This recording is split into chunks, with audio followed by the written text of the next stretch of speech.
आज के इस वीडियो में हम देखेंगे कि रिएक्ट नेटिव के अंदर जो प्रोप्स होते हैं वो क्या होते हैं। तो चलिए सबसे पहले टॉपिक देख लेते हैं कौन सा डिस्कस करेंगे।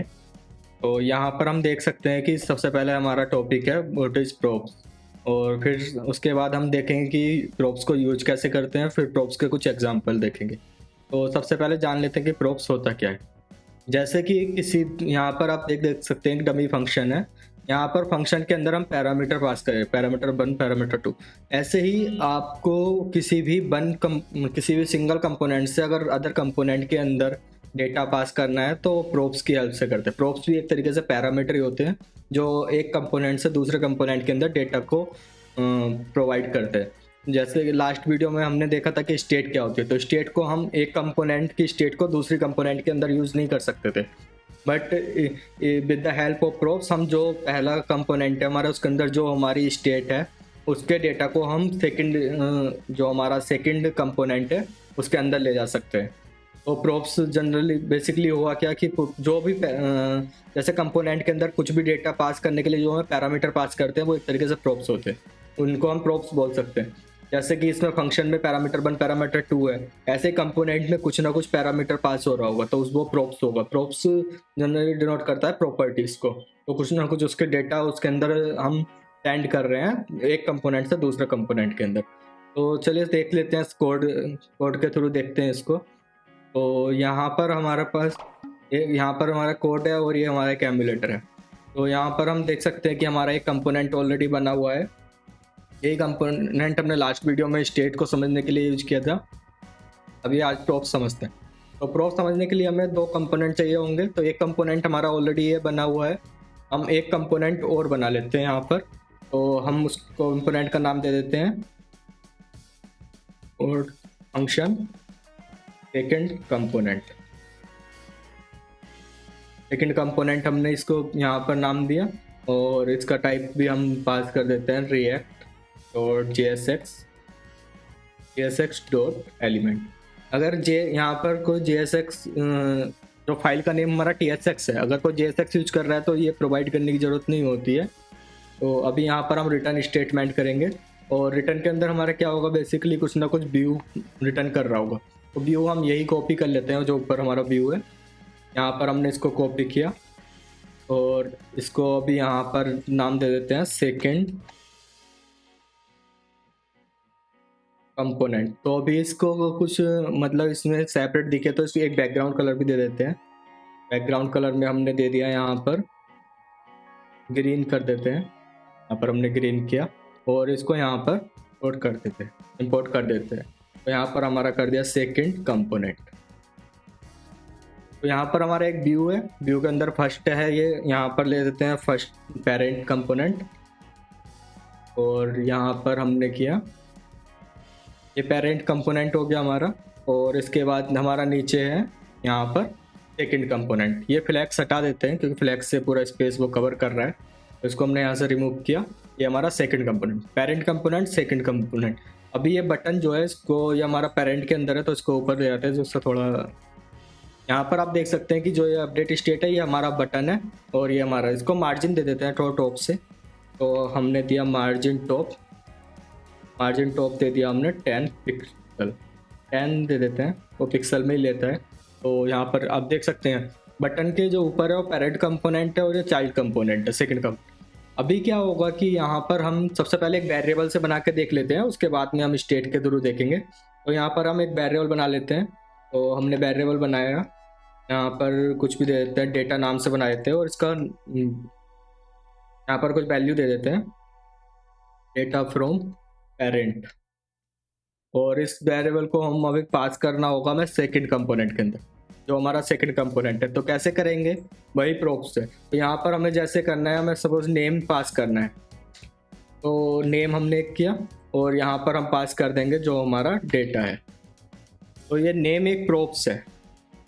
अब ये जो नेम जो प्रोप्स है, ये नेम डेटा तो हमारा कंपोनेंट के अंदर चला गया है, बट इस कंपोनेंट को डेटा को हमें रिसीव करने के लिए यहाँ से हम प्रोप्स निकालेंगे। प्रोप्स यहाँ पर आप कुछ भी नाम दे सकते हैं और इसको एनी टाइप कर देते हैं। यहाँ से आप कुछ भी नाम दे सकते हैं, डेटा दे सकते हैं, XYZ कुछ भी दे सकते हैं। अभी अगर इसको हम बॉन्ड करके देखें यहाँ पर, तो हम करते हैं console.burn और यहाँ पर इसको पेस्ट करते हैं और सेव करते हैं। तो यहाँ पर देख सकते हैं ये हमारा यहाँ कंसोल में नेम के अंदर डेटा आ गया जो हमने यहाँ से प्रॉप से पास किया था। अभी अगर इस डेटा को हमें यहाँ से एक्सट्रैक्ट करना होगा तो नेम, क्योंकि यहाँ पर हमने नेम पास किया है, प्रॉप्स में इसका जो की है वो नेम है, तो इसलिए नेम से एक्सट्रैक्ट होगा। अब इसको जैसे ही सेव करेंगे तो यहाँ पर देख सकते हैं ये आ गया। इसको हम यहाँ पर प्रिंट कर लेते हैं। यहाँ पर हमने इसको प्रिंट करने के लिए यहाँ पर ब्रैकेट्स का यूज करेंगे और पेस्ट करेंगे और ब्रैकेट्स, ये हमारा प्रॉप्स से नेम गेट किया तो यहाँ पर देख सकते हैं डेटा फ्रॉम पेरेंट आ गया। इसको थोड़ा टेक्स्ट साइज दे देते हैं।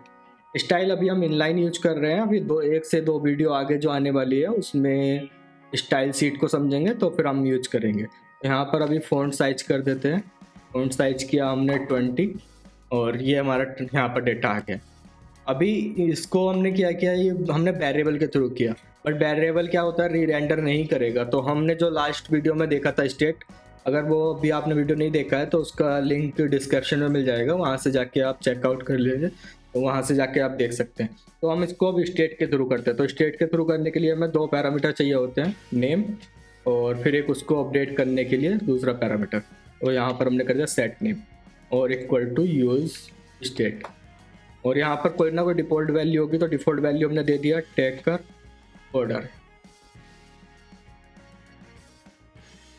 यहाँ पर हमने किया, अभी यहाँ पर हम डेटा में जैसे नेम पास करेंगे तो यहाँ पर हमारा इनिशियल में डेटा आ गया टेकर कोडर, क्यों, क्योंकि हमने यहाँ पर इनिशियल वैल्यू दी हुई है।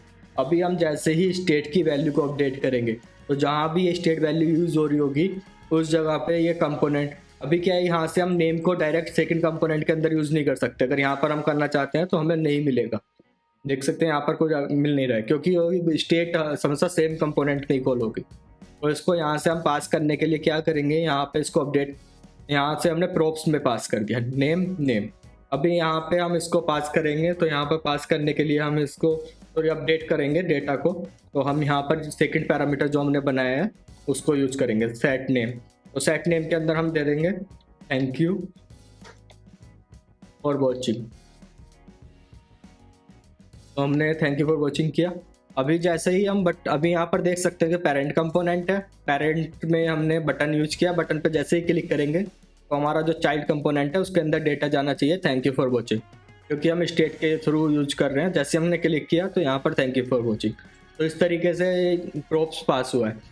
अभी यहाँ पर अगर हमें जो ये सीरीज में यूज करता है तो अगर हम यहाँ पर नेम भी पास करेंगे और यहाँ पर हमने क्या यहाँ पर नेम, तो भी ये इसको रीड कर देगा। नेम किस टाइप का है, स्ट्रिंग टाइप दे देते हैं, स्ट्रिंग किया तो इसको नेम को हमने बाहर दे देते हैं, एनी टाइप प्रोवाइड कर देते हैं क्योंकि हमारा अभी ये TSX है तो इसलिए। यहाँ पर अगर हम नेम रिमूव करेंगे तो ये नेम आएगा, तो अभी यहाँ पर नहीं आया है तो 1 मिनट देख लेते हैं। यहाँ भी ब्रैकेट्स में पास करना हो, यहाँ पर पास करने के लिए हम डॉट, क्योंकि प्रॉप्स ऑलरेडी कुछ ना कुछ प्रॉप्स यहाँ से जा रहा होगा तो उस प्रॉप्स को, जो हमारा प्रॉप्स है उसको ही हम ओवरराइड मतलब उसके अंदर अपेंड करेंगे, तो इसलिए यहाँ पर डॉट का यूज करते हैं। बट ये हो नहीं रहा है, चेक कर लेते हैं एक बार। यहाँ पर ब्रैकेट्स मिसिंग था, यहाँ तो डॉट करके अगर हम मल्टीपल प्रॉप्स को ऑब्जेक्ट के अंदर पुश करते हैं और यहाँ पर गेट करेंगे तो ये सेम गेट कर देगा। तो है कि यहाँ पर क्या हम मल्टीपल प्रॉप्स पास कर सकते हैं, तो हम कर सकते हैं। तो उसको करने के लिए हमें जैसे नेम है तो इसको एक की बना देते हैं और नेम मीन्स हम इसके अंदर एक ऑब्जेक्ट पास कर देंगे, तो नेम कर दिया हमने। दूसरा हम एक स्टैटिक ले लेते हैं एज, और एज के अंदर हमने क्या पास किया 30। अब इसको यहाँ पर रिसीव करने के लिए क्या करेंगे, यहाँ पर भी एक प्रॉप से जो डेटा गेट करेगा वो निकाल लेंगे और यहाँ पर नीचे एक टेक्स्ट ऐड कर देंगे। टेक्स्ट किया और इसमें हमने क्या दिया एज, तो इसको भी रन कर लेते हैं। तो यहाँ पर हमने ए प्रेस किया क्योंकि ऑलरेडी npm स्टार्ट हमारा।